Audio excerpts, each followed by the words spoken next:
नमस्कार, मी जयश्री देसाई. अल्टिमेट आरोग्य या माझ्या यूट्यूब चॅनलमध्ये आपणा सर्वांचं हार्दिक स्वागत. गेल्या शनिवारचा एपिसोड काही अपरिहार्य कारणांमुळे प्रसारित होऊ शकला नाही, त्याबद्दल मनापासून दिलगीर आहे. मात्र आजचा जो विषय मी आपल्यासाठी घेऊन आली आहे हा आपल्या अत्यंत जिव्हाळ्याचा विषय आहे. आपल्या विचारांना नवी दिशा देणारा हा विषय ठरणार आहे याची मला खात्री आहे. आपण ज्याची सतत मागणी करत होतात की मंत्रविज्ञानावर काहीतरी घ्या, त्याचा सुरुवात त्याचं सुतोवाच या एपिसोडनी होईल असं समजायला हरकत नाही. चक्र मालिकेतलाच हा एपिसोड आहे. आपण ओंकाराचा फायदा चक्राच्या ॲक्टिवेशनसाठी का होतो हे बघितलं की ओंकाराने चक्र ॲक्टिवेट का होतात, जागृत का होतात, हील का होतात हे आपण बघितलं. त्याच्या मुळाशी आहेत व्हायब्रेशन्स. तसंच स्तोत्र का म्हणायची, मंत्र का म्हणायचे. स्तोत्र, मंत्र, बीजमंत्र यांच्या साधनेने आपल्याला शारीरिक किंवा मानसिक स्तरावर लक्षणीय फायदे होतात हे आता आपल्याला सगळ्यांना माहिती आहेत. पण ते का होतात त्याच्याही मुळाशी ही व्हायब्रेशन्स हेच आहे. मग ही व्हायब्रेशन्स येतात कुठून किंवा त्याचा आणि त्या संस्कृत शब्दांचा काय संबंध आहे तोच आज मी उलगडून दाखवणार आहे. स्तोत्र का म्हणायची. मी असं सुरुवातीलाच सांगितलं होतं की प्रत्येक चक्राला एक एक बीजमंत्र आहे. मात्र हे जे शास्त्र आहे सप्तचक्रांचं हे इतकं वरवरचं शास्त्र नाही, ते खूप डीपमध्ये गेलेलं शास्त्र आहे. आणि त्याच्याचमुळे जसा प्रत्येक चक्राला एक एक बीजमंत्र आहे तसंच प्रत्येक चक्राच्या पाकळ्यांवर काही संस्कृत अक्षर आहेत. संस्कृतची अक्षरं आणि व्यंजनं मिळून 50 अक्षरं होतात. स्वर आणि व्यंजनं मिळून 50 अक्षरं होतात. सहस्रार चक्राच्या ज्या 50,000 पैकी 50 पाकळ्यांवर ती 50 अक्षरं आहेत. आणि गंमत म्हणजे आपल्याला उरलेली जी 6 चक्र आहेत त्यांच्या मिळून 50 पाकळ्या होतात. आणि त्या 50 पाकळ्यांवर पुन्हा 30 अक्षरं आहेत. आणि त्यामुळे आपण जेव्हा एखादा बीजमंत्र म्हणतो किंवा एखादा मंत्र म्हणतो किंवा स्तोत्र म्हणतो तेव्हा ती व्हायब्रेशन सहस्रारपासून मूलाधारपर्यंत सगळी चक्र ॲक्टिवेट करत जातात. कारण त्या पाकळ्या म्हणजे तरी काय आहे, अनेक तज्ज्ञांच्या मते त्या पाकळ्या म्हणजे कंपन आहेत, व्हायब्रेशन्स आहेत किंवा किरणं आहेत, ऊर्जेचे स्रोत आहेत, ऊर्जेची किरणं आहेत ती. त्याच्यामुळे ती ॲक्टिवेट करायला ही संस्कृतची हे उपयोगी पडतात. आता संस्कृतच का, इतर भाषेतली अक्षरं का नाहीत, संस्कृतचीच अक्षरं का वापरली जातात किंवा का वापरलेली आहेत.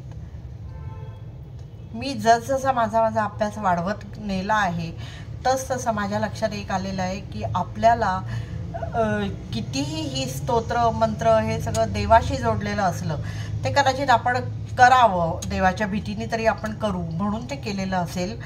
पण त्याचा सगळ्यांचा संबंध ना देवाशी आहे ना धर्माशी आहे. त्याचा संबंध आपल्या शारीरिक आणि मानसिक स्वास्थ्याशी आणि आध्यात्मिक उन्नतीशी आहे. संस्कृत त्याच्या मुळाशी आहे, याचं कारणही तेच आहे. असं मानलं जातं की मानवी जन्माच्या आधीपासून संस्कृत ही भाषा अस्तित्वात आहे. म्हणजे ह्या सृष्टीच्या मुळाशी जेव्हा मानवी जन्मच झालेला नव्हता तेव्हा जो नाद होता तो नाद कसला होता तर या संस्कृत अक्षरांचा होता. त्यांचं जाळं होतं खाली. त्याच नादातून ईश्वराने ही सृष्टीची निर्मिती केली. म्हणजे जो नाद आपल्या मुळाशी आहे तोच नाद या चक्रांमध्ये, तोच नाद आपल्या अस्तित्वाचं कारण आहे. म्हणून आपल्याला स्तोत्र मंत्र हे म्हटल्यानंतर ती व्हायब्रेशन्स जी असतात ती आपल्याला फायदेशीर ठरतात किंवा त्यांची साधना आपल्याला शारीरिक आणि मानसिक स्वास्थ्य देऊन जाते. आध्यात्मिक उन्नतीसाठी सुद्धा आपल्याला उपयोगी पडते. आता ही जी संस्कृत अक्षर आहेत, मी म्हटलं तसं की बीजमंत्रामध्ये आहे, बाकीच्या पाकळ्यांवर वेगवेगळे अक्षर आहेत. ती संस्कृतची बाराखडी आहे त्यामुळे ती म्हणायला अतिशय सोपी आहे. पण समजा तीही म्हणायला जमणार नसेल तर तुम्हाला जे चक्र ॲक्टिवेट तुमचं करायचे किंवा जे चक्र हील करायचे, आता ते कसं कळणार मला कुठचं करायचे. तर अगदी सुरुवातीपासूनचे एपिसोड जे ज्यांनी बघितले असतील तर उदाहरण द्यायचं झालं, पुढे प्रत्येक चक्र सविस्तर येणार आहे, पण उदाहरण द्यायचं झालं तर मूलाधार चक्र समजा मला हील करायचे किंवा तिथे काहीतरी इम्बॅलन्स आहे तर ते कसं कळणार. तर मला सतत बद्धकोष्ठाचा त्रास होतोय, मी ग्राउंडेडच नाही आहे, एखाद्या माणसाला भीतीच सतत वाटते आहे अशी काही त्याची लक्षणं असतात की जी सांगू शकतात की ज्याच्यामुळे की आपण ते चक्र इम्बॅलन्स असण्याची शक्यता आहे। मग त्या चक्राच्या बीजमंत्राचं हे करा, किंवा मी तुम्हाला वेगवेगळ्या चक्रांची चित्र दाखवतीये, त्या त्या चक्रांच्या पाकळ्यांवर जी जी अक्षरं आहेत ती अक्षरं म्हणा। पण तेही जर तुम्हाला शक्य नसेल, बीजमंत्र म्हणणं तर एका अक्षरी तो मंत्र आहे, लम रम वगैरे असा, तो तर काहीच कठीण नाही आहे, तर त्याच्यामुळे तो तर म्हणूच शकतो आपण। पण तोही नाही शक्य, तर त्यासाठी सुद्धा आता अनेक रिसोर्सेस बाजारात आहेत। याच्यावर खूप संशोधन झालंय। संस्कृत पाकळ्या, संस्कृत अक्षरं आणि ती चक्र ह्यांचा काय संबंध आहे हे उलगडून दाखवणारी पुस्तकं आलेली आहेत, सीडीज आलेल्या आहेत बाजारात। लायन रेडमंड नावाचा एक माणूस आहे, पाश्चात्य तज्ज्ञ, त्यांनी एक 24 पानी पुस्तिका लिहिली की संस्कृत अक्षरं आणि ह्या चक्रांच्या पाकळ्या यांचा काय संबंध आहे ते उलगडून दाखवणारी। आणि तो तिथेच थांबला नाही, तर त्यांनी एक सीडी तयार केली त्याची, चक्रा अवेकनिंग, मंत्रा चॅन्टिंग चक्रा अवेकनिंग अशी ती हे आहे। त्याचा एक फ्री ट्रॅक अवेलेबल आहे, त्याचं डिस्क्रिप्शन बॉक्समध्ये मी लिंक देते। तुम्ही ना शांतपणे बसा, डोळे बंद करा, श्वासावर लक्ष केंद्रित करा, हात ज्ञानमुद्रेत राहू दे, अंगठा आणि पहिलं बोट जोडलेलं, हात ज्ञानमुद्रेत राहू दे, हात असे गुडघ्यावर असावेत, पाठकणा ताठ असावा। पाठकणा ताठ असणं झोपून बिपून नाही करायचे, पाठकणा ताठ असला पाहिजे। असं बसून तुम्ही ती शांतपणे रोज तो फ्री ट्रॅक जरी ऐकला ना तरी तुम्हाला खूप फायदा होईल। तुमच्या लक्षात येईल की ह्या मंत्रांचं सामर्थ्य काय आहे।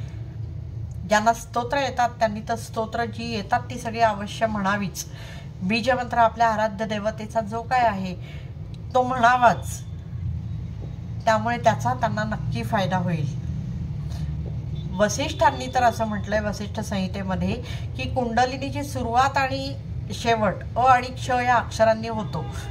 म्हणजे कुंडलिनीचं ती जरी जागृत करायची असेल, तिन्ही चक्र ॲक्टिवेट करत वरपर्यंत जायला हवं असेल, तरी सुद्धा आपल्याला संस्कृत अक्षरांचाच फायदा होतो।